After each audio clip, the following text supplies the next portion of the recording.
سوچیں ذرا، کسی بھی چیز کے بارے میں بات کرنی ہو تو سب سے پہلی ضرورت کیا ہوتی ہے؟ اسے ایک نام دینا پڑتا ہے نا؟ بہت سادہ سی بات لگتی ہے، لیکن سچ پوچھیں تو پوری زبان کی عمارت اسی بنیاد پر کھڑی ہے۔ تو آئیے آج زبان کی اسی بنیاد یعنی اسم کو ذرا قریب سے دیکھتے ہیں۔ تو سوال یہ اٹھتا ہے کہ آخر ہم یہ کرتے کیسے ہیں؟ ذرا ایک لمحے کے لیے اپنے ارد گرد نظر دوڑائیں۔ کیا کچھ نہیں ہے؟ لوگ ہیں، جگہیں ہیں، بے شمار چیزیں، حتیٰ کہ ہمارے احساسات بھی۔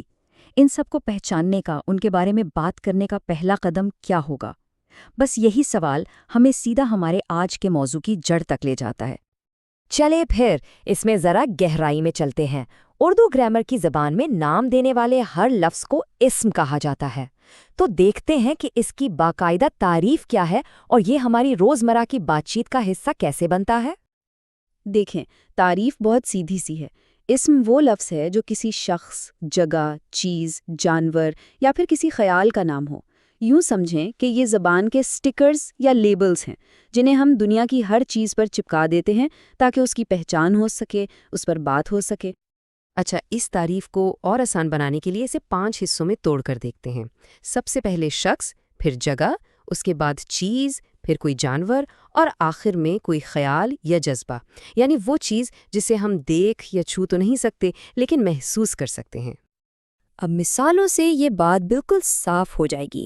دیکھیں، شخص کی بات کریں تو علی یا فاطمہ، جگہ کی بات کریں تو دلی جیسا کوئی شہر یا پھر مسجد جیسی کوئی عمارت، چیزوں میں کتاب لے لیں، جانوروں میں بلی، اور ہاں، محبت جیسا جذبہ بھی ایک اسم ہی ہے۔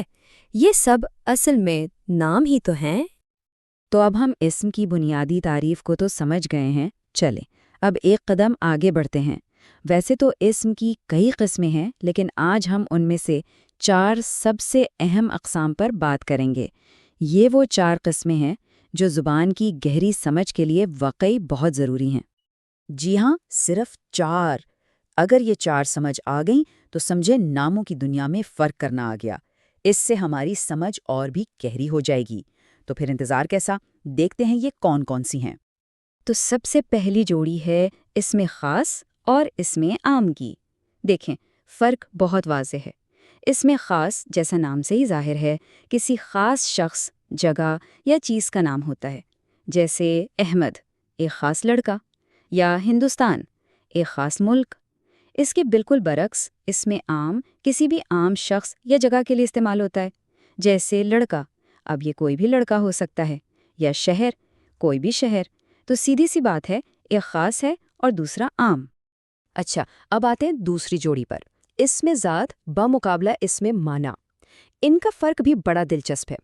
اسم ذات ہر اس چیز کا نام ہے جسے ہم اپنے حواس خمسہ یعنی دیکھنے، سننے، چھونے، چکھنے یا سونگھنے سے محسوس کر سکیں، جیسے کہ پانی یا درخت۔ لیکن اسم معنی یہ وہ خیالات یا جذبات ہیں جن کا کوئی مادی وجود نہیں، جنہیں صرف سوچا یا محسوس کیا جا سکتا ہے، جیسے خوشی یا انصاف۔ تو ایک طرح سے ایک ٹھوس ہے تو دوسرا غیر مادی۔ تو چلیں اب ان سب کو ایک ساتھ دیکھ کر پوری تصویر واضح کرتے ہیں۔ ہمارے پاس ہے اسم خاص یعنی کسی کا مخصوص نام، پھر ہے اسم عام یعنی کوئی بھی عام نام، اس کے بعد ہے اسم ذات، وہ چیز جسے ہم چھو سکتے ہیں، اور آخر میں اسم معنی، وہ خیال جسے صرف محسوس کیا جا سکتا ہے۔ بس یہ چاروں مل کر ہمیں ناموں کی دنیا کو بہت بہتر طریقے سے سمجھنے میں مدد دیتے ہیں۔ ٹھیک ہے، تو اب ہم نے اسم اور اس کی 4 اہم قسمیں تو جان لی، لیکن سوال یہ ہے کہ اس سب کا فائدہ کیا ہے؟ کیا یہ صرف گرامر کا ایک خشک سا اصول ہے؟ نہیں، بالکل نہیں۔ یہ اصل میں اپنے ارد گرد کی دنیا کو دیکھنے کا، اسے سمجھنے کا ایک نیا زاویہ ہے۔ کہا جاتا ہے کہ کسی بھی چیز کو سمجھنے کا پہلا قدم اسے نام دینا ہے۔ اسم ہمیں بالکل یہی طاقت فراہم کرتے ہیں۔